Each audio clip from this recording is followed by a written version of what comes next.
नमस्कार, बहुत बहुत स्वागत है आप सभी का। मैं आपके साथ श्रुति झा और देख रहे हैं आप विजन।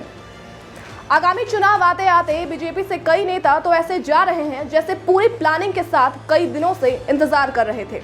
जी हां, 12 से ज्यादा विधायक और मंत्री बीजेपी को छोड़ सपा में शामिल हो गए हैं और फिर हरक सिंह रावत का इस तरह से बीजेपी छोड़ना कहीं ना कहीं बता रहा है कि पार्टियों के अंदर नाराजगी चरम सीमा पर है। हाँ, वो बात अलग है कि जब एक ही पार्टी के नेता स्टेज पर भाषण देने आते हैं तो देखकर ऐसा प्रतीत होता है जैसे किसी प्यासे को कई दिनों बाद पानी मिला हो। मुहावरे पर ज़्यादा मत जाइए, बस इतना समझिए कि पार्टियां दिखावे में ज़्यादा रहती हैं और अंदर कुछ और ही चल रहा होता है।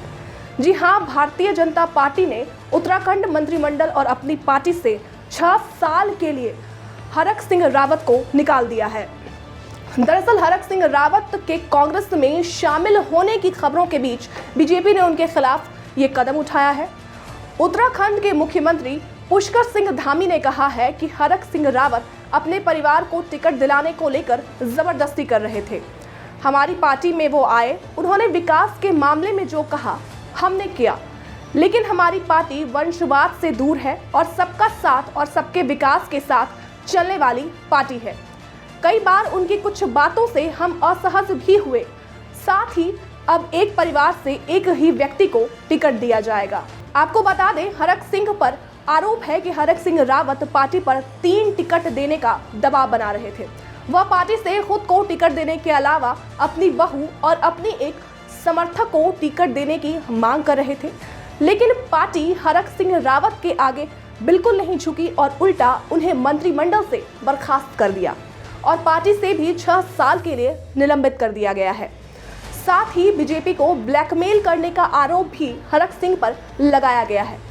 आरोप यह भी है कि इससे पहले भी दिसंबर में हरक सिंह रावत कैबिनेट से उठकर चले गए थे और इस्तीफे की धमकियां देने लगे थे।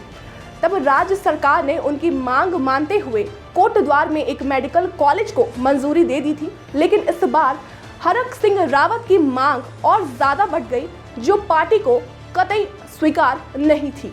इसी बीच हरक सिंह की एक वीडियो सोशल मीडिया पर तेजी से वायरल हो रही है, जिसमें वो एबीपी से बात करते हुए बता रहे हैं कि उत्तराखंड में कांग्रेस की सरकार आ रही है। 5 सालों से मुझे अपमानित किया गया है। कड़वे घूंट पीने पर भी बीजेपी ने मुझे इज्जत नहीं दी। हमें काम नहीं करने दिया गया। हर स्तर पर मुझे रोका जाता था। ऐसा लगता था कि आत्मा मर गई हो। कुर्द्वार मेडिकल कॉलेज से ऐसा लगा जैसे मैं अपने लिए मांग कर रहा हूँ। लड़ाई लड़ते लड़ते अंतिम में मुझे धमकी देना पड़ा। तब 25 करोड़ का एक एनजीओ जारी किया गया। उसके बाद भी काम शुरू नहीं किया गया। मैंने कई कर्मचारियों के लिए आवाज उठाया कि उनकी वेतन बढ़ाई जाए। मुझे लगता है कि भाजपा दिखावा में विश्वास रखते हैं और धरातल पर कोई काम नहीं करना चाहते हैं। भाजपा में मैं कोई बात नहीं करूंगा। अगर मुझे यमराज भी कहे कि तुम्हें जिंदगी दे दूंगा तो भी भाजपा में नहीं जाऊंगा और यमराज से कह दूंगा कि मुझे मौत दे दो। झूठा आरोप लगा रहे हैं कि मैं 2 टिकटों की और मांग कर रहा हूं। देश चलाने वाले ऐसा कैसे बोल सकते हैं?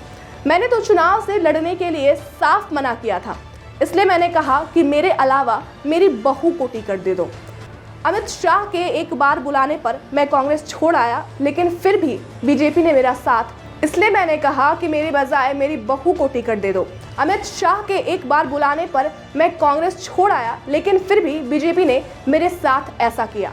आपको बता दें, 2016 में हरक सिंह रावत ने कांग्रेस पार्टी छोड़ी थी, लेकिन हरक सिंह रावत कांग्रेस में शामिल कब हो जाएंगे ये बताना भी मुश्किल लग रहा है, क्योंकि कयास लगाए जा रहे हैं कि बहुत जल्द वो कांग्रेस में शामिल हो सकते हैं।